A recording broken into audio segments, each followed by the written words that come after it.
America Singapore తర్వాత command control office కూడా కట్టుకున్నాం పోలీస్ వ్యవస్థ కోసం. అదే మాదిరిగా మనం మనం మన అమరవీరుల స్తూపం కూడా మనం కట్టుకున్నాం. ఇట్లా అన్నీ కూడా పెద్ద పెద్ద మంచిగా కట్టుకున్నాం. ఇవన్నీ దానికి తోడు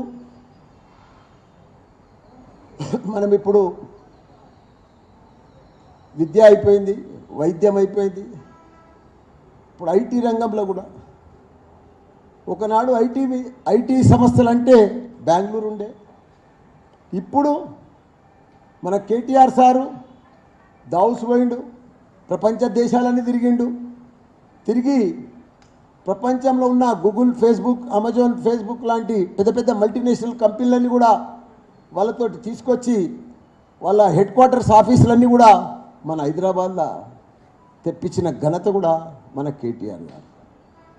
ఒకనాడు బెంగళూరు అంటుంటిమి, అమెరికా అంటుంటిమి, ఇప్పుడు అమెరికా తర్వాత ఇవాళ ఐటీ పరిశ్రమలు ఉన్నాయంటే అభివృద్ధి చెందిందంటే మన హైదరాబాదే.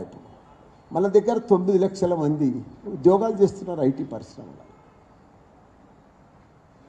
దానికి తోడు ఎక్కడ చూసినా ఇప్పుడు మన హైదరాబాద్ సిటీ చూడు, మీరు వరంగల్ సిటీ చూడు, ప్రతి కారణంలో డిస్టిక్ హెడ్ క్వార్టర్స్లలో అన్ని ఐటీ హబ్బులు పెట్టి, టీ హబ్బులు పెట్టి పర్ఫెక్ట్గా అందరికి కూడా ఎక్కడికక్కడ ఉద్యోగాలు ఇప్పిస్తున్నాడు. ఐటీ ఉద్యోగాలు ప్రపంచంలో ఏ మల్టీనేషనల్ కంపెనీ అని ఉండని, ఏ రకమైన కంపెనీ అని ఉండని, వాళ్ళు మనం హైదరాబాద్లో పెట్టాలి, తెలంగాణ పెట్టాలి, ఇక్కడ ప్రశాంతత ఉన్నది, పోలీస్ భద్రత ఉన్నది, మనకు సానుకూలం ఉంది, టీపీ పాస్ మంచిగా పర్మిషన్లు ఇస్తున్నది, వాళ్ళు గవర్నమెంట్ కూడా మంచి సహకరిస్తుందని చెప్పి ప్రపంచంలో ఉన్న పెద్ద పెద్ద మల్టీనేషనల్ కంపెనీలు ఏ బిజినెస్ అయినా ఇక్కడ హైదరాబాద్లో చేసుకోవాలి, తెలంగాణలో చేసుకోవాలని వాళ్ళందరూ వస్తూ ఉన్నారు. పెద్ద పెద్దగా డెవలప్ అవుతూ ఉంది. వాళ్ళందరికీ మన యువతకు ఉద్యోగాలు వస్తూ ఉన్నాయి. ఇవంతా మనం మన కళ్ళారా చూస్తూ ఉన్నాం. మనం పెద్ద పెద్ద విద్యా సంస్థలు కానీ పెద్ద పెద్ద ఇవన్నీ కూడా మల్టీనేషనల్ కంపెనీలు కానీ ఇవన్నీ కూడా మన దగ్గర వస్తున్నాయి. కేటీఆర్ చలవతో మనం చూస్తూ ఉన్నాం. ఇట్లా పోతూ ఎట్లయిపోయిందంటే హైదరాబాదు, ఒకనాడు హైదరాబాద్ అంటే తెలంగాణ అంటే వలసపోతుండే. పాలమూరు కానీ వీళ్ళంతా సూరత్కు పోయి, బాంబేకి పోయి, అక్కడ పోయి, ఇక్కడ పోయి పని చేసుకొని, దుబాయ్కి పోయి అక్కడ పోయి పని చేసుకుంటారు మన తెలంగాణ బిడ్డలు. ఈనాడు అవసరం లేదు. 15 రాష్ట్రాలలోకి వెళ్ళి మన తెలంగాణకు 25 లక్షల మంది ఉపాధి కోసం వచ్చి పని చేస్తున్నారంటే అది అభివృద్ధి కాదా? అది డెవలప్మెంట్ కనిపిస్తలేదా? ఆ 25 లక్షల మంది ఎందుకు వస్తున్నారు? 15 రాష్ట్రాలలోకి వెళ్ళి ఎందుకు వస్తున్నారు? వాళ్ళకు ఉపాధి దొరుకుతుందనే కదా, వాళ్ళ రాష్ట్రంలో ఉపాధి లేదనే కదా మన తెలంగాణకు వస్తున్నారు. ఎక్కడ చూసినా మనకు మొన్న కరోనా తర్వాత మనకు తెలిసింది, కరోనాలో మనకు ఇంతమంది బయట వాళ్ళు మన దగ్గర చేస్తున్నారని, ఇంత పెద్ద ఎత్తున అభివృద్ధి జరుగుతుందని. ఇదంతా అభివృద్ధి కాదా? మనం ఇప్పుడు భారతదేశంలోనే తాగునీరులో మనమే నంబర్ 1, సాగునీరులో మనమే నంబర్ 1, 24 గంటల కరెంట్ ఇచ్చే దాంట్లో మనమే నంబర్ 1, ధాన్యం పంటల మనమే నంబర్ 1, మంచి స్కూల్స్ కానీ హాస్పిటల్స్ కానీ అందించడంలో మనమే నంబర్ 1, ఎక్కువ నంబర్తో ఉన్న గురుకుల పాఠశాల ఉన్నది కూడా మనమే నంబర్ 1, ఎక్కువ ఐటీ ఉద్యోగాలు మనం చేసే, మన ఐటీ ఉద్యోగాలు 9 లక్షల మంది చేసే దాంట్లో కూడా మనమే నంబర్ 1, పర్ క్యాపిటల్ ఇన్కమ్ కూడా దేశంలో మనమే నంబర్ 1. ఇన్ని రంగాలలో ప్రతి ఏ హరితారంలో మనమే నంబర్ 1. ఎవరు ఏ రంగమన్నా తీసుకోను, ప్రతి రంగంలో ఇవాళ మన కేటీఆర్ కనిపిస్తున్నారు. ఇవాళ అట్లా ఒక చెట్టును చూసినా కేసీఆర్ కనిపిస్తుంది. ఊర్లో పడితే చూస్తే గొర్రెలు చూసినా కేసీఆర్ గొర్రెలు అంటున్నారు. చేపలను చూసినా ఇట్లా చేపలు ఇట్లా గలగలలాడుతున్నాయి. 46,000 చెరువులు మన తెలంగాణలో, అవన్నీ కూడా అభివృద్ధి గొలుసు కట్టి చెరువులన్నీ అభివృద్ధి చేసిన ఘనత తెలంగాణ. కాంగ్రెస్ అంటే ఏంది? కరువు.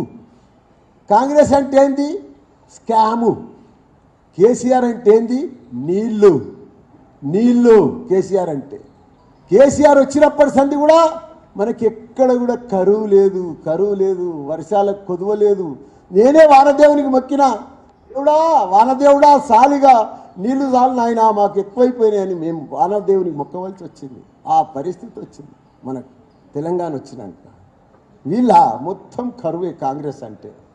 మనకి అలా కుల వృత్తులు కుర్మ యాదవులు ఎంత మురిసిపోతున్నారు, గొర్రెలతోటి ఎంత పెంపకము, చేపలతోటి బెస్తోళ్ళు ముదిరాజులు ఒక్కొక్కరు 15,000 సంపాదిస్తున్నారు. మరి షామీర్పేట మేడ్చల్ల 15 కిలోలు 10 కిలోలు.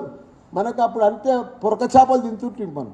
ఇవాళ ఎట్లా ఒక్కొక్క చేప కుర్రమట్టలు ఇట్లా దొరుకుతలేవు. 10-15 కిలోల చెరువు చేపలు ఒక్కోరు అట్లా. మనం ఇప్పుడు ఎక్స్పోర్ట్ చేసే లెవెల్కి వచ్చినామా? బలం మనకు తెలియదు, తెలంగాణ బలం శక్తి మనకు తెలుస్తలేదు. ఎందుకంటే అన్నీ పర్ఫెక్ట్గా బ్రహ్మాండంగా నడుస్తున్నాయి కాబట్టి. పక్క రాష్ట్రాలకు అంత దరిద్రం ఏమి లేదు. అంత మన దగ్గర ఎక్కడ చూడు పచ్చగా ఎంత పర్ఫెక్ట్గా అందరు ప్రశాంతంగా ఎవ్వరు చూడు ఎవ్వరు పని వాళ్ళు చేసుకుంటున్నారు. ఎవ్వరికి చిన్న ఇబ్బంది లేకుండా జరుగుతున్నారు. కాంగ్రెస్ ఏం చేసిందా? రాహుల్ గాంధీ పుట్టినప్పటి సంది అన్ని స్కాములే. ఇప్పుడు ఆయన ఏజ్ ఎంతనా? 56-57 ఏళ్ళు లేవు. అన్నేళ్ళు వాళ్ళే పరిపాలించారు కదా. ఆయన పుట్టినప్పటి సంది వాళ్ళే పరిపాలించారు. కాంగ్రెస్ 56 ఏళ్ళు అవకాశం ఇచ్చారు వాళ్ళకు. రాష్ట్రాలు దేశాలలో వాళ్ళే కదా పరిపాలించారు. ఏం చేసిర్రు? నెహ్రూ చేసిర్రు వాళ్ళే. నా ఇందిరాగాంధీ అమ్మ చేసింది, రాహుల్ గాంధీ అమ్మ చేసిర్రు, అందరు చేసిండ్రు.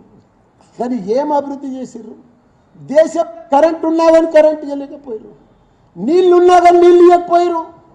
వాళ్ళంతా ఇది దరిద్రం చేసి పెట్టేశారు. క్రిస్టియన్లకు, మైనార్టీ మన ముస్లింలకు, ఎస్సీలకు వాళ్ళ ఓట్లు బ్యాంక్ వాడుకున్నారు. మంచిగా పిఎంలు అయ్యారు, సీఎంలు అయ్యారు, ఎమ్మెల్యేలు అయ్యారు, మంత్రులు అయ్యారు. కానీ యాడేసిన గొంగడి వాడినే ఉంది. ఇవాళ చూడిపో దళితుల వాడలకు అట్లనే ఉంది. 75 ఏళ్ళ సార్ అవే ఖాళీలు, అవే లెక్క, అవే రోడ్లు, అంతే అంతే. ముస్లింల బస్తీలకు పో, మసీదులు పో. ఇలా ఇక్కడ మసీదులకైనా, క్రైస్తవులకైనా, హిందువులకైనా బతుకమ్మ పండుగ, రంజాన్ పండుగ, క్రైస్తవుల పండుగ, పేద ప్రజలు ఎవరికైనా సరే వాళ్ళ పండుగలకు ఘనంగా కొత్త బట్టలు పెట్టి కడుపు నిండా భోజనం పెట్టిన ఘనత మన సీఎం కేసీఆర్ కాదా? దేశంలో ఎవరైనా పెడుతున్నారా? ఈ సిస్టంలా ఈ పద్ధతులు ఎవరైనా ఉన్నారా? ఎవ్వరు లేరు. మాటలు చెప్తుర్రు, మాయ మాటలు చెప్తుర్రు. మనకంటే ముందు 10 ఏళ్ళ ముందు ఇక్కడ కాంగ్రెసే ఉంది కదా. ఏం చేసింది కాంగ్రెస్? ఒక నీళ్ళు ఇచ్చిందా? ఒక కరెంట్ ఇచ్చిందా? ఒక రోడ్లు బాగా ఇచ్చిందా? ఏం చేసింది? చిన్న చిన్న కర్మాగారాలన్నీ మూతపట్టాయి. ఆ స్మాల్ స్కేల్ ఇండస్ట్రీస్ ఉపాధి లేక కార్మికులంతా రోడ్ల పట్టరాయా? 3 దినాలకు ఒకసారి కరెంట్ వస్తే వాడిని కర్మాగారం ఎట్లా నడుస్తుంది? వాడికి జీతం ఎట్లా ఇస్తాడు? వాడికి ప్రొడక్షన్ ఎట్లా నడుస్తుంది? ఏం నడిచింది? ఇదంతా మనకు నగ్న సత్యం కాదా? మన ముంగడ జరగలేదా? ఇదంతా మన కళ్ళ ముంగడ జరిగింది కదా. ఇంత దరిద్రం చేసి పెట్టిర్రు వాళ్ళు. ఇప్పుడు వచ్చి మాయమాటలు చెప్పి మేము వస్తాం, మేము మా మేనిఫెస్టో, మా గ్యారంటీలు, మా వారంటీలు అనుకుంటూ వస్తున్నారు వాళ్ళు. ఇదే రేవంత్ రెడ్డి మా దగ్గర ఎంపీ 4 ఏళ్ల కింద గెలిచిండు. ఇప్పటిదాకా ముఖం లేదు. ఒక రోడ్ ఇనాగ్రేషన్కి రాలే, ఒక 10 లక్షల రూపాయలు ఎంపీ ఫండ్ ఇవ్వలే, ఒక సబ్జెక్టు మీద పార్లమెంట్లో మాట్లాడలే మా మేడ్చల్ కోసం. ఒక్కనాడు రాలే, చూడలేదు. ఓ పెళ్ళికి రాలే, ఒక మంచికి రాలే, చెడ్డకి రాలే. పీసీసీ కొనుక్కున్నాడు, మంచిగా ఎమ్మెల్యేల సీట్లు అమ్ముకుంటా మంచిగా పండుగ చేసుకుంటా ఉన్నాడు. రోజు జాతర జరుగుతుంది ఆయనకు మంచిగా. ఇదా ఎంపీకి? ఇదా నువ్వు గెలిచినందుకు?